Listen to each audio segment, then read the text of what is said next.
حضور صلی اللہ علیہ وسلم کی کوئی بہن نہیں تھی، لیکن جب آپ سیدہ حلیمہ سعدیہ کے پاس گئے تو وہاں حضور صلی اللہ علیہ وسلم کی ایک رضائی بہن کا ذکر بھی آتا ہے جو آپ کو لوریاں دیتی تھی۔ اس کا نام سیدہ شیمہ تھا۔ شام کے وقت جب خواتین کھانا پکانے میں مصروف ہو جاتی تو بہنیں اپنے بئی اٹھا کر باہر لے جاتی، اور ہر بہن کا خیال یہ ہوتا کہ میرے بئی زمانے میں سب سے زیادہ خوبصورت ہے۔ بنو سعد کے محلے میں بچیاں اپنے بئی اٹھاتی، ایک کہتی میرے بئی جیسا کوئی نہیں، اور دوسری کہتی میرے بئی جیسا کوئی نہیں۔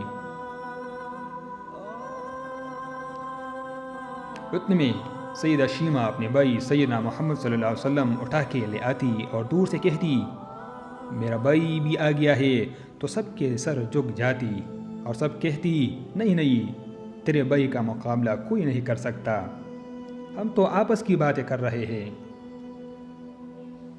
ابن ہشام سیرت کی سب سے پہلی کتاب ہے، اسی میں یہ واقعہ لکھا ہے کہ سیدہ شیمہ حضور صلی اللہ علیہ وسلم کو اپنی گود میں لے کر سمیٹتی اور پھر جھومتی، اور پھر وہ لوری دیتی، اور لوری کے الفاظ بھی لکھ دیے ہیں جن کا ترجمہ ہے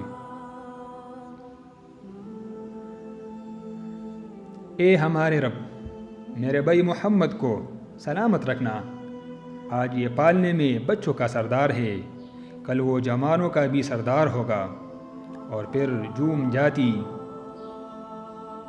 پھر وہ زمانہ بھی آیا کہ حضور صلی اللہ علیہ وسلم مکہ چلے گئے اور سیدہ شیمہ بھی جوان ہوئی، ان کی شادی بھی کسی قبیلے میں ہو گئی۔ حضور صلی اللہ علیہ وسلم نے اعلان نبوت کیا، 13 سال کا وقت بھی گزر گیا اور آپ صلی اللہ علیہ وسلم مدینہ تشریف لے گئے۔ جب غزوات کا سلسلہ شروع ہوا تو جس قبیلے میں سیدہ شیمہ کی شادی ہوئی تھی اس قبیلے کے ساتھ مسلمانوں کا ٹکراؤ ہو گیا۔ اللہ رب العزت نے مسلمانوں کو فتح عطا کر دی تو اس قبیلے کے چند لوگ صحابہ کرام کے ہاتھوں گرفتار ہو کر قید کر دیے گئے۔ تب وہ لوگ اپنے قیدیوں کو چھڑانے کے لیے فدیہ جمع کرنے لگے۔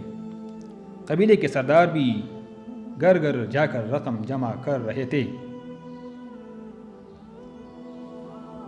چلتے چلتے وہ سیدہ شیمہ کے گھر پہنچ گئی جو کہ اپنی عمر کا ایک خاصا حصہ گزر چکی تھی۔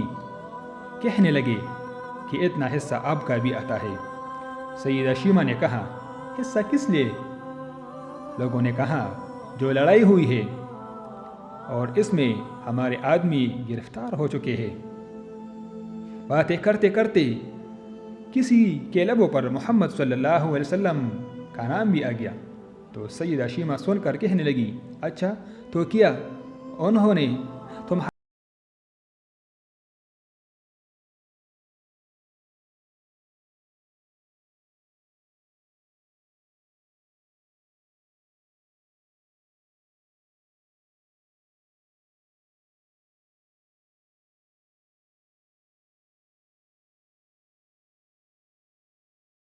جانتے وہ میرا بھائی لگتا ہے۔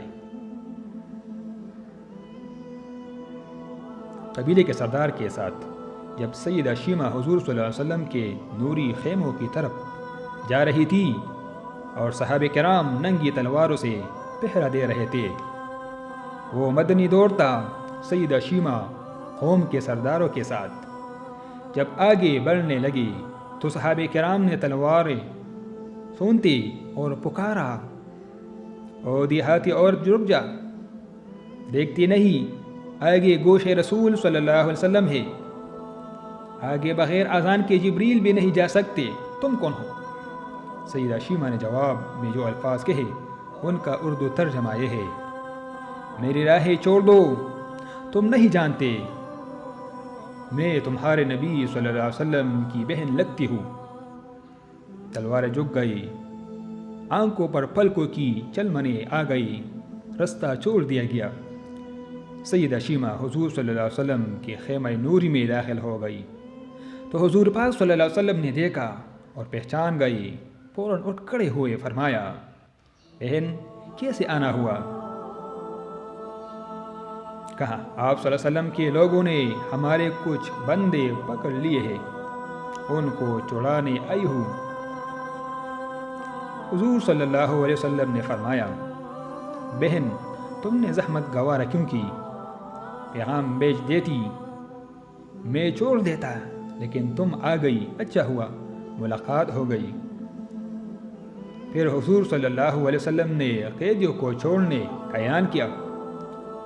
کچھ گھوڑے اور چند جوڑے سیدہ شیمہ کو تحفے میں دیے، کیونکہ بھائیوں کے دروازے پر جب بہنیں آتی ہے تو بھائی خالی ہاتھ تو بہنوں کو نہیں لوٹایا کرتے۔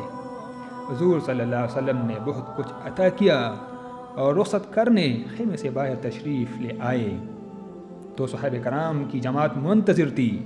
فرمایا اے صحابہ، آپ جانتے ہیں کہ جب بھی میں قیدی چھڑا کرتا ہوں